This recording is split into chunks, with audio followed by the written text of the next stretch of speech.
Guys, Corey here with Gear, and we're taking a look here at the Droid Dna one more time.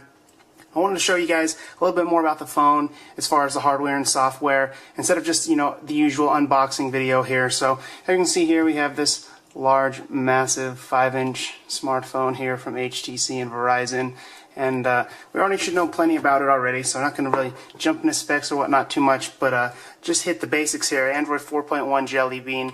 We have Sense 4 Plus is actually what they're calling it. It's not too much different overall. We have a 2.1 megapixel front-facing camera that's supposed to be wide angle, 8 megapixel rear shooter. But the important stuff here, aside from the Beats audio and all that, is the quad-core Snapdragon S4 1.5 gigahertz processor, 2 gigs of RAM, and that 5-inch 1920 by 1080 full HD display. So I mean, as you can see, I mean it's kind of something you can wield in your hand there. It's a pretty big phone, out the gate.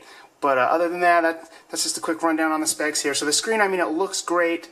Obviously, I mean, it's SLCD3 that HTC is known for, so I mean, it works pretty good outside, the lighting and everything, and then the viewing angles have been pretty good as well. I don't know if I'll be able to really show that too much on video, but as you can see, as you kind of rotate, I mean, the color stays really good, the contrast. I mean, if you can just, look at that. But other than that, here we have some neat little designs. There's this like speaker grill look here. They're actually not speakers, which is kind of a bum deal, but that's just as usual down here below. And there's a notification LED back here, which some might like, because the only other LED is in here, which is kind of small and very hard to see. But at the same time, if you don't want that blinking light while you're at the dinner table or something like that, when you flip your phone over, it's still going to be going off here, because there's actually an LED light over here. And it's also not RGB, can't do multiple colors from what I can tell. So we have red or orange and green. So not a bunch of colors here, otherwise I'd like to, blue for different things and what have you. And then other thing here, obviously there's no removable battery, which is a major bummer, something that we've been seeing more and more lately, and I'm definitely not a fan of. It's only a 2020 milliamp hour battery with a quad-core processor and a huge HD display, so you can't replace that, you can't extend it. That might be a worry for some.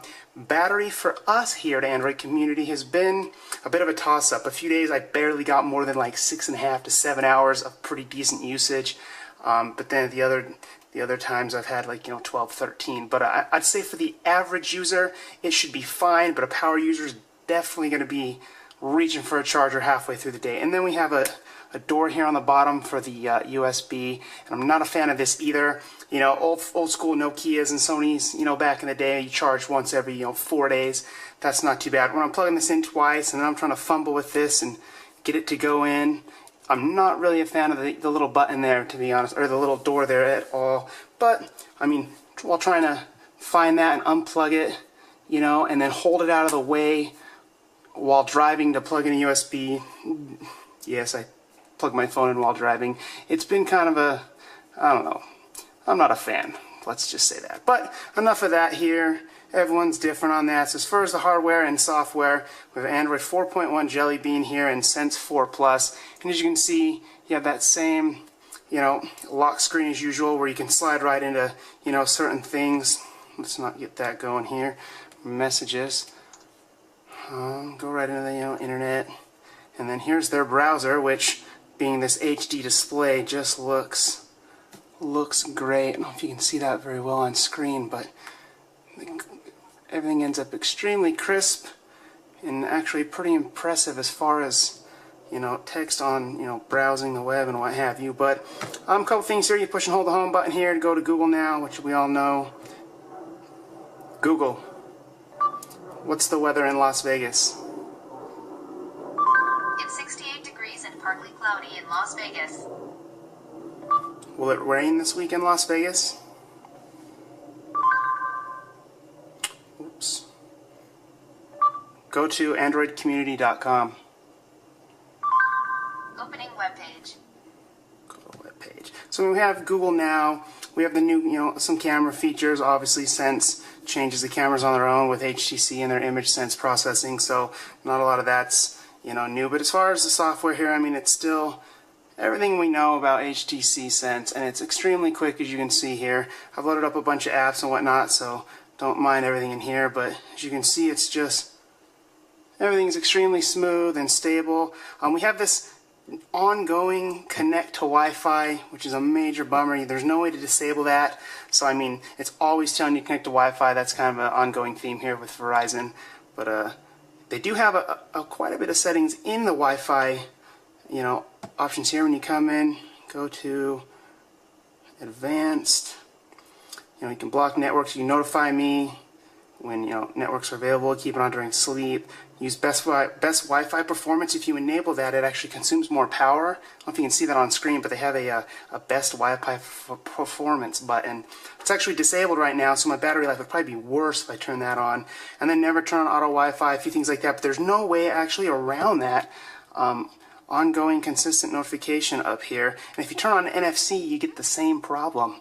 Be up there saying NFC is enabled and whatnot. So when you're doing Android Beam and whatnot, that'll be there. And then here's, as usual, the capacitive buttons with HTC.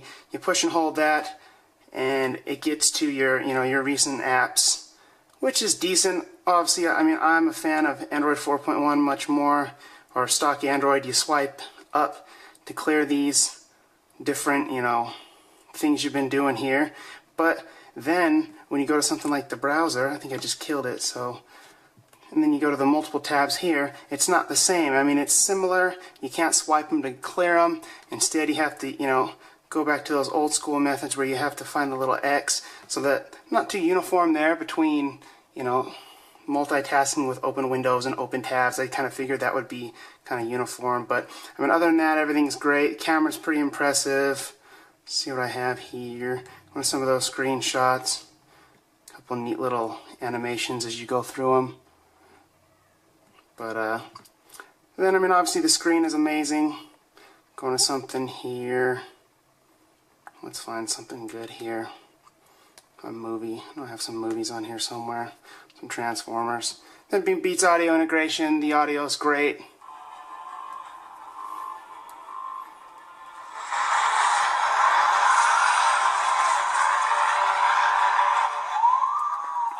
So then, of course, watching movies on that 5-inch display, it's easy for everyone to do because those viewing angles are pretty good from what you can see here on my video. I mean, look at that. That should tell you kind of all you need to know. But overall, I mean, I'm pretty impressed here. The phone is a little large in the hand. Another thing I didn't really mention is that power button up top. The power wake button is at the very, very top, along with that 3.5mm headphone jack and a slot for, the 4G LTE SIM card. But when you're holding the phone, and doing stuff down here, and then you got to turn the phone off, it's kind of a, there's multiple shifts in your hand to get your finger up there high enough to actually hit that button, and then come back down to even unlock the phone. So I mean, you hit that, then you have to use your other hand or kind of rotate your hand. It's just a little big. A lot of people might like that. Obviously, Galaxy Note 2, 5.3, 5.5.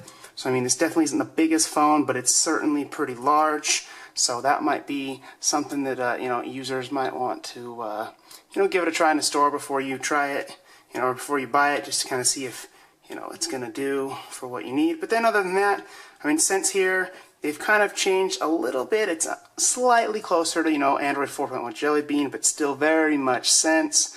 It's Sense 4 Plus. Come in here, go to About Phone. Software. I don't know if you can see that on screen there. Android 4.1. Android 4.1.1. But overall, that was just a little look here at the Verizon Droid Dna by HTC. Nice phone here. The screen I've been very impressed with. The battery life leaves a little to be desired, especially for a power user. The little door here in the way of the charger, and then the odd placement of the power button at the very top just kind of makes for a slightly uncomfortable usage scenario for me personally. But overall, it's a great phone. It's been extremely impressive. I've been using it for about 5 days straight. Again, some days battery life's terrible, some days it's pretty good, along with anything. But for most average users, you should be fine. One thing I was surprised with was there was no note-taking apps, or I mean the Galaxy Note, focusing heavy on that obviously with their stylus S Pen. Nothing here from Verizon. They're not calling this a phablet. This is strictly a smartphone. And there's no special note-taking apps or things like that we've also seen with the LG Optimus Vu, another 5-inch, or massive device. But overall, that was it here. The Verizon HTC Droid Dna. More details, pictures, benchmarks, and speed test results will all be in the review. So thanks for watching, guys.